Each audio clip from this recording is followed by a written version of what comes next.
කලින් වීඩියෝ එකක් මම අරගෙන ආවා ඔයාලට ටේබල් මැට්ස් මහන විදිය කියලා දෙනවා කියලා. ඉතින් අද ඒ වීඩියෝ එක තමයි ඔයාලට මේ අරන් ආවේ.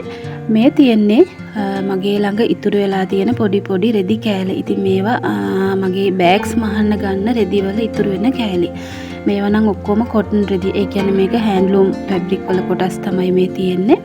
ඔයාලට මේ වගේ දේවල් කරනවා නම් හෑන්ඩ්ලූම් එකම ඕනේ නැහැ. ඔයාලට කොටන් ෆැබ්‍රික්, ඩෙනිම් ඔය වගේ දේවල් පාවිච්චි කරන්න පුළුවන්.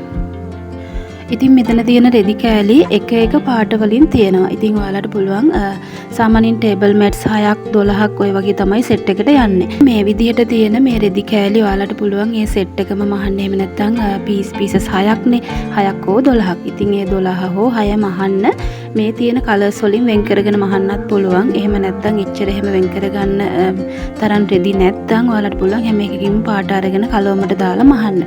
ඉතින් මුලින්ම කරන්න ඕන මෙන්න මේ රෙදි කෑලි මෙහෙම තියදී අපිට පටි කපා ගන්න එක ටිකක් කරදරයි වගේනේ. ඒක නිසා මෙන්න මේ ටික ඔයාලා මුලින්ම අයන් කරගන්න ඕන. ඉතින් ඔයාලටත් රෙදි කෑලි ටිකක් එහෙම හොයාගන්න පුළුවන් වුණත් ඔයාලා මුලින්ම මේ ටික ලස්සනට අයන් කරගන්න.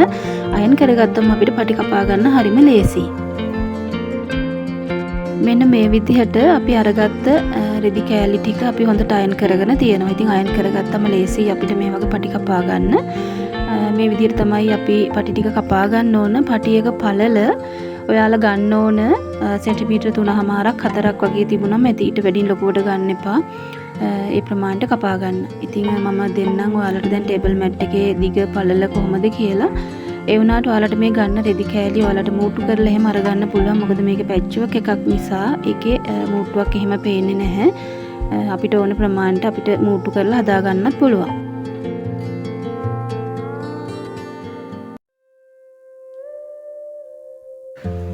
මේ විදිහට අපි පටි ටික කපාගෙන තියෙනවා. කලින් මම ඔයාලට මෙෂර්මන්ට් කිව්වනේ සෙන්ටිමීටර 3.5ක් 4ක් වගේ පළලට තියෙන පටි ටික කපා ගන්න.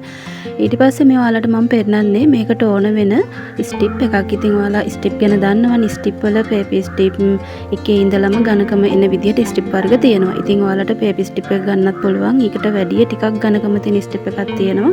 ඒක තමයි මම මේ අරන් තියෙන්නේ. ඉතින් ඒකේ දිලිසෙන කොටස තියෙන පැත්තක් තියෙනවනේ. දිලිසෙන පැත්තක් අන්න ඒ පැත්තට තමයි අපි පටි ටික අල්ලන්නේ. ඒත් එක්කම මම යාට මේ කළු පාටින් පෙන්නුවේ කැම්බ්‍රෙල්ලා කියන මැටීරියල් එක. ඉතින් කැම්බ්‍රෙල්ලා කියන මැටීරියල් එක තමයි අපි මේකේ යටට ලයිනින් එක විදියට පාවිච්චි කරන්නේ. එහෙම නැත්නම් ඔයාලට කැම්බ්‍රෙල් එක වෙනුවට පාවිච්චි කරන්න පුළුවන් ටැපට කියන මැටීරියල් එක. ඉතින් ඒකත් අපි ලයිනින් වලට පාවිච්චි කරන එක. දෙකේම මිල ගණන් සමාන මිල ගණන් වගේ යන්නේ. පොඩි වෙනසක් තමයි ටැපටවල වැඩිවීමක් වුණොත් වෙන්නේ.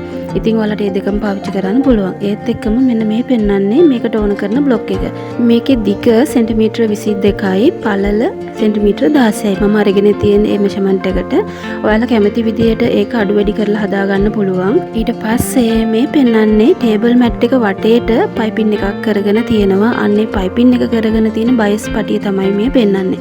ඉතින් ඔයාලට මේව සල්ලි වලට ගන්නත් පුළුවන්. එහෙම නැත්නම් ඔයාලටම බයස් පටි කපා ගන්න පුළුවන්. බයස් පටි කියලා කියන්නේ මේකට අනිවාර්යෙන්ම බයිස් පටි වලින් දාන්න. මොකද මේ කර්ව් වෙලා යනවනේ. ඒතෙන් ලස්සනට මහ ගන්න ෆිනිෂින් එක හොඳට ගන්න පුළුවන් බයිස් පටි ගත්තම. ඉතින් මේ විදිහට පයිපින් ඔයාලට සල්ලි වලටම ගන්න ඕන වෙන්නේ නැහැ. ඔයාලටම පුළුවන් ඔයාලා ළඟ තියෙන රෙදි වලින් එහෙම නැත්නම් මේකට ගැලපෙන පාට වලින් තෝරගෙන බයිස් පටි කපා ගන්න. බයිස් කියලා කියන්නේ අර රෙද්දේ ඇදෙන පැත්තට කපා ගන්න විදිය. ඉතින් ඒක ඔයාලට තේරෙන්නේ නැත්නම් කමෙන්ට් එකක් දාන්න. මම ඒකටත් පොඩි වීඩියෝ එකක් කරලා දාන්නම්. ඔයාලා මේ බ්ලොක් එක ඇඳගනිද්දි මේ හතර පැත්තෙම මේ කර්ව් වෙලා තියෙන විදියට ඔයාලා හැඩ කරලා ඇඳ ගන්න. ඒ වුණාට ඔයාලා ස්ටිප් එක සහ ලයිනින් එක කපා ගනිද්දි හරි හතරස් කොටුවේ කියන්නේ ඍජුකෝණාශ්‍රයක්. හරි හතරස් කොටුව නෙමෙයි ඍජුකෝණාශ්‍රයක් එන විදියට කපා ගන්න. දිග 22ට පළල 16ට තමයි මම අරගෙන තියෙන්නේ. ඔයාලා මේ මෙෂර්මන්ට් එකට කැමති නම් මේ මෙෂර්මන්ට් එක ගන්න. නැත්නම් ඔයාලට පුළුවන් පොඩ එහෙම කරලා අඩු වැඩි කරලා හදා ගන්න. මුලින්ම කරන්න ඕන ඔයාලා කපාගත්ත පටි මම අර කලින් පෙන්නපු විදිහට පටියේ තියලා මුලින්ම එක පටියක් තියලා මහ ගන්න. ඊට පස්සේ මෙන්න මේ විදිහට තව පටියක් තියලා මහගෙන මේ පැත්තට හරවන්න. ඊට පස්සේ නැවතත් පටියක් අරගෙන මෙන්න මේ විදිහට තියලා මහගන්න. ඒ විදිහට තමයි මේ සම්පූර්ණ ස්ටිප් කොටස පිරෙන විදිහට අපි පටි ටික අල්ලගෙන යන්නේ.